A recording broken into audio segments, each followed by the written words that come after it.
விட ஒரு கூட்டம் இருக்குது. ஆமாம், அவங்கள நான் நீங்கள் சொல்கிற மாதிரி நான் சொல்ல முடியாது. குருவிக்காரங்கன்னு சொல்லுவேன் நான். அவங்க பங்களா கட்டி வச்சுருக்காங்களா? இல்லை சார். தூங்குறதுக்கு நல்ல எனக்கு சுகமாக மெத்த வேணும்னு கேட்டிருக்காங்களா? அவங்க குடும்பம் நடத்தலையா?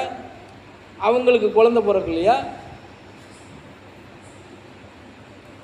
இன்னும் ரொம்ப சந்தோஷமாக இருப்பாங்க அவங்க. இன்னொரு விஷயம் அவங்க செய்வாங்க, இது நிறைய பேருக்கு தெரியாது, யாருக்குமே தெரியாது. என்ன கேட்டால் குடில் போட்டிருப்பாங்க இல்லையா, எங்கே போட்டிருக்காங்களோ வயதானவங்க உயிர் திறந்துட்டாங்கன்னா அடுத்த குடிலுக்கு தெரியாது. அப்படியே அந்த குடிலுக்குள்ளே குழியை தோண்டுவாங்க. அவங்கள அப்படியே உள்ளே இறக்கிட்டு மறுநாள் காலையில் பார்த்தா எல்லா குடலும் காலி பண்ணிட்டு வேற இடத்துக்கு போயிடும். நீங்களே என்ன பண்ணுவீங்க? உட்காந்துக்கிட்டு முன்னாடி போட்டுக்கிட்டு ஓ ராமானு கத்துவீங்க. என்னமோ நீங்கள் கத்துனா அவங்க அப்படியே எந்திரிச்சு நடந்து வந்துடுறது மாதிரி. இப்போ நம்ம சொன்னதில் ஒரு 10% அவங்க அந்த வாழ்க்கையை கடைப்பிடிக்கிறாங்க.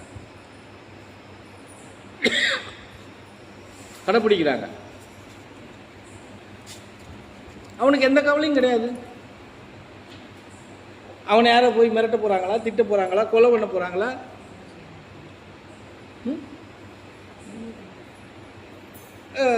மனிதன் அங்கிற அந்த உருவத்தில் ஏதாவது மாற்றம் இருக்கா? நீ இருக்கிறது மாதிரி தான் அந்த பொம்பளைங்களும் இருக்காங்க, இவங்க இருக்கிறது மாதிரி தான் அந்த ஆம்பளைங்களும் இருக்காங்க. அவங்க அணிஞ்சிருக்கிற ஆடை வேணால் வித்தியாசமாக இருக்கும், அவ்வளோதானே. வேற ஏதாவது அவங்கள்ட்ட மாற்றி ஏதாவது இறைவன் அவங்களுக்கு படைச்சிருக்காங்களா? கிடையாது.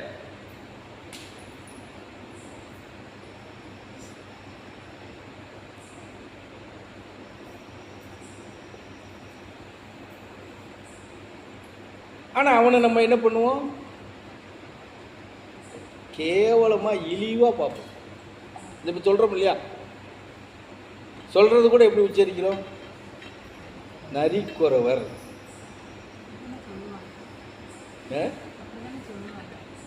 அது நம்ம வச்சுக்கிட்டது. அவங்களுக்கு ரியலாக சொல்லக்கூடியது குருவிக்காரங்க. குருவிகளை வேட்டையாடி தான் சாப்பிடுவாங்க அதிகமாக. ஆனால் கேவலமாக சித்தரிக்கக்கூடியவங்களை புகழாரன்னு சொல்கிறீங்க இந்த ஏரியாவில். அவங்க ஆந்திராவிலையும் கர்நாடகாவிலையும் கேவலமாக சித்தரிக்கக்கூடியவங்க. ராஜூஸ், இங்கே பேர் எப்படி வச்சுருக்கிறீங்க? ராஜூஸ் அப்படிங்கிறீங்க.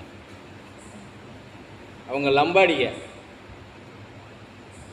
இங்கேருந்து இங்கே வரைக்கும் போட்டிருப்பாங்க சாமி